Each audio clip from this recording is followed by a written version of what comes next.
Welcome all. Today we are starting with a new chapter, that is motion. Now we have variety of terms in this chapter such as motion, rest, displacement, acceleration and so on. I will be starting this chapter with the concept of motion and rest. Now see, I have three persons over here. Now if I consider this person to be stationary and these two persons are coming close to each other, that means they are moving. But with respect to what? We can assume that this is the reference point. He is observing that these two persons are coming close together. So the two bodies are in motion with respect to this person. If suppose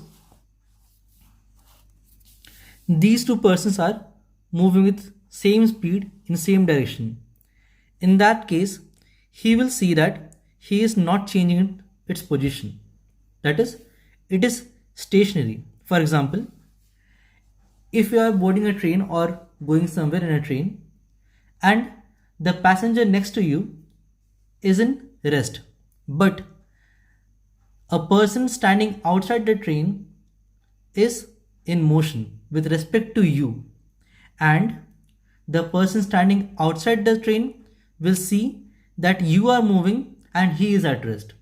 Hence, motion and rest is a relative concept. For one, it can be in motion or it can be in rest. So, the definition of motion is stated as when an object changes its position with respect to a reference point or another person, then the object or person is said to be in motion. Again, I am repeating it. When a person is changing its position with respect to time, with respect to a reference point or reference object, in that case the person or object is said to be in motion. Here are two key terms, that is change of position with respect to a reference point. Hence, when you are stating a definition of motion, always mention these two terms, that is the object is changing its position with respect to a reference point. Now, what is rest? If the body is sitting at a particular position, then the other reference point will see that this object is not moving, that is, it is not changing its position with respect to time. Hence, the body is said to be at rest. I am stating it again. What is rest? When an object does not change its position with respect to time, with respect to a reference point, only it is known in the state of rest. Clear?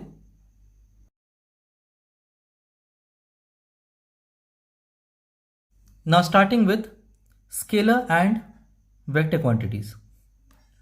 Scalar quantities are those quantities which require only magnitude, and vector quantities are those quantities which require both magnitude and direction.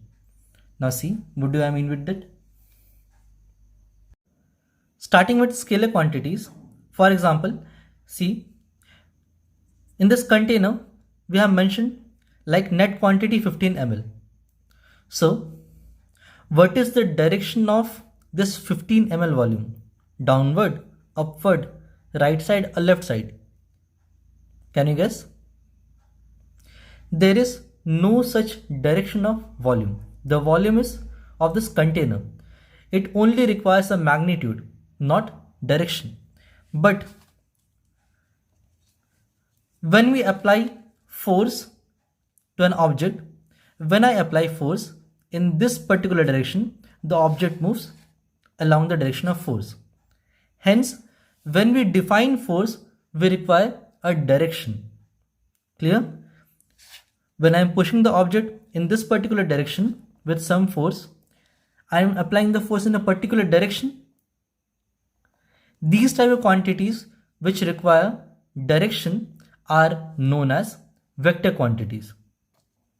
Always remember, the quantities which do not require any direction are known as scalar quantities. They only require a particular value or a magnitude, like area, volume, length, distance, speed. These all are scalar quantities. But when we need a direction to specify the quantity, then it is known as a vector quantity. Like when I am applying a force, we have particular value of force like 10 Newton, 20 Newton. Along with it, we have particular direction. This direction makes it a vector quantity.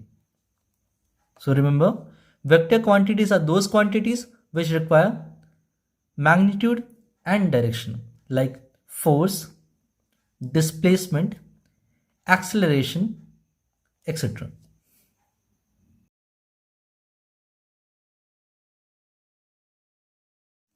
Coming to our next topic, that is distance. We will define what is distance, and later on we will define what is displacement. See, I considered a body at point A, and the body is moving from A to B over a path length of 10 meter. Again, it travels a path length of 10 meter from B to C, and lastly it traveled a distance of or a path length of 10 meter from C to D. So what is total path length? The total path length is 10 meter plus 10 meter plus 10 meter, that is 30 meter. Hence, distance is defined as the total path length covered by a body. Again, I am repeating the definition, note it down. Distance is defined as the total path length traveled by a body. Here, the distance is 30 meter. Coming to our next part, that is displacement. It is the shortest path length covered by a body. Suppose there is a road from A to B, then B to C, then C to D. There is no connectivity between A to D, but this person has a supernatural power of flying away. Hence, it can fly directly from A to D. Clear? It won't take the longer path from A to B, then B to C, or C to D. Hence, displacement is known as the shortest path length. That is, if it traveled directly from A to D, then this is the shortest path length from A to D. And what is the distance? What is the displacement then? The distance was 10 meter plus 10 meter plus 10 meter. That was 30 meter. But the displacement will be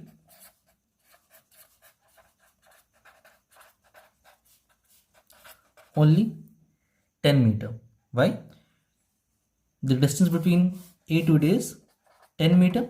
Hence, displacement is 10 meter. It is the shortest path length. But distance is a scalar quantity, but displacement is a vector quantity. How? I'm assuming that you have a proper concept of directions. Like, if I say the side is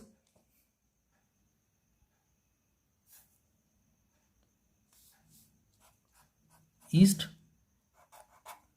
west, north, and south. Clear? First, the body traveled from A to B, that is, it followed a direction of along east direction. Then from B to C, it is traveling along south direction. Then from C to D, it is traveling along west direction. But A to D, if I see, A to D is along south direction. The body had to travel in southward direction, but it had to take a longer path. In case of distance, we don't consider in what direction the body is traveling. Only the magnitude is considered in case of distance. But in case of displacement, the body is traveling from A to D, that is a length of 10 meter along south direction. Hence, displacement is always written with direction. That is, the body has traveled 10 meter along south direction. So displacement is nothing but it is the total path length or the shortest path length traveled in a particular direction. So we can write the definition. Displacement is defined as the shortest path length along a particular direction. It is also vector quantity.